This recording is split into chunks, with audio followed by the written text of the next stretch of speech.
Hi guys, and welcome back.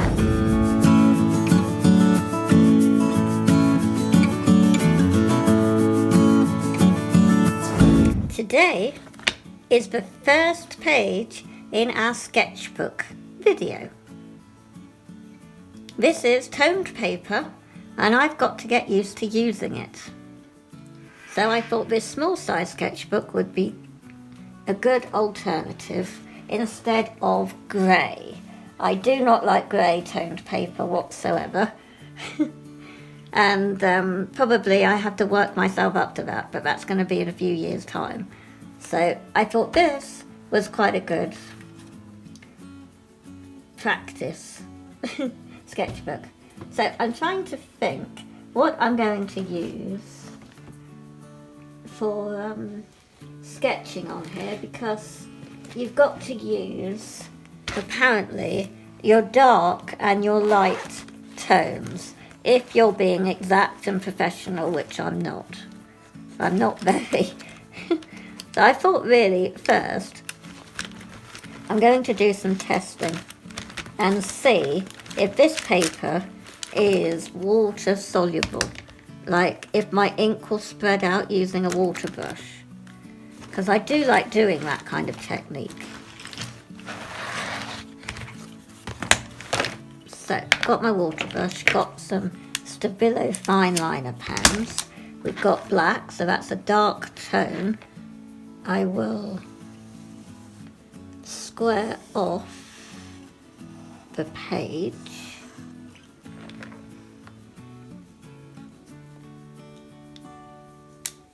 And just see if that works.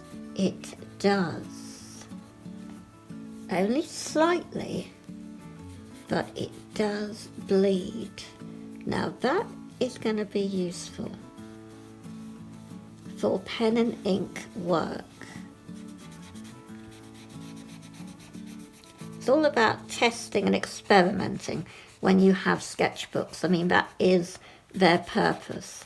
It's your playground as an artist. So just for this, this is the first page, isn't it, in our sketchbook. Have to keep reminding myself. And so because of that,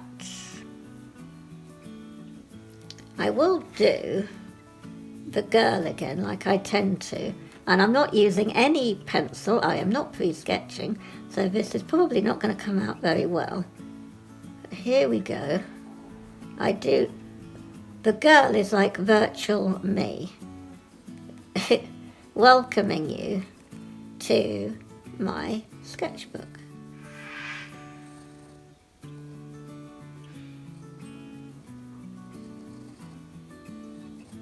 And I'm still very much into the prom dresses. Not that I wear them. They're not functional for everyday housework and everything. Food shopping, they're not that practical. But I do like the look of them. Can you imagine food shopping in a prom dress? That would be a kind of student dare, I think. They would dare each other to do that, and they probably would do it. Still, it would be fun to see, wouldn't it?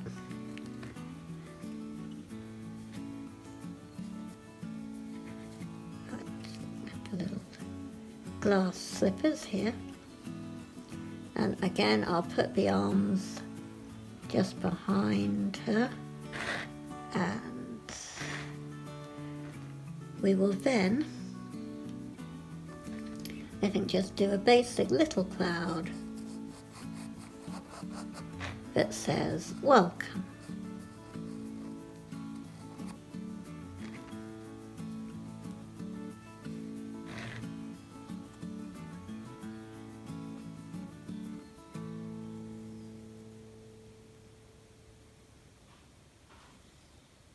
Just do a bit of a weird hairband there.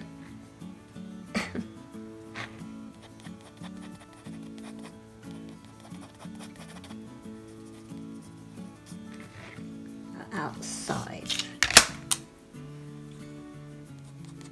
So here is some grass.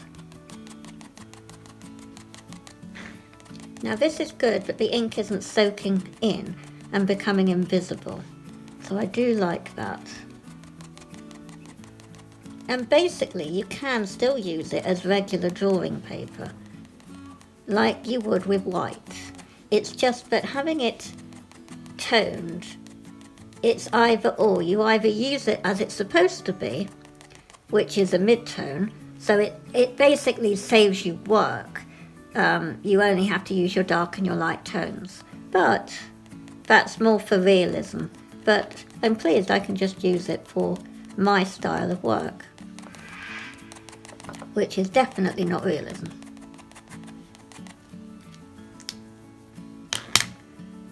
Now we'll put some flowers, I think. And basically I would say I'm probably going to try and not use any Poscas in this sketchbook because it is a drawing paper. So it isn't really for anything wet.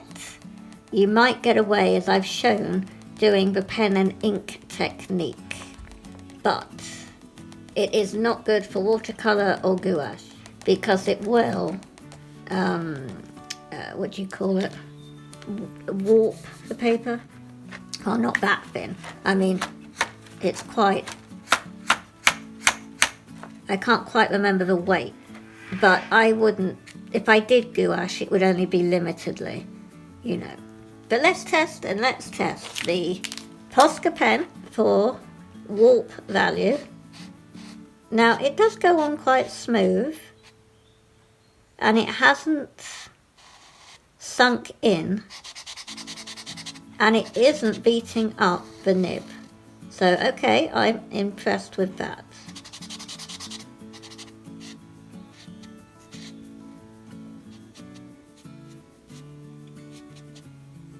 I really am impressed. I can use my Poscas, so that is very good. I always have my Poscas to hand, so I really was pleased. Yeah, it's impressive. Thumbs up to the Pink Pig Sketchbook team in the United Kingdom. Very, very good.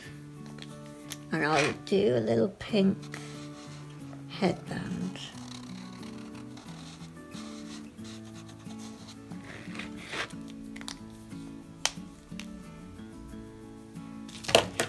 Excellent. So at least I know that I can do pen and ink, add a little bit of water, and I can use my Poscas.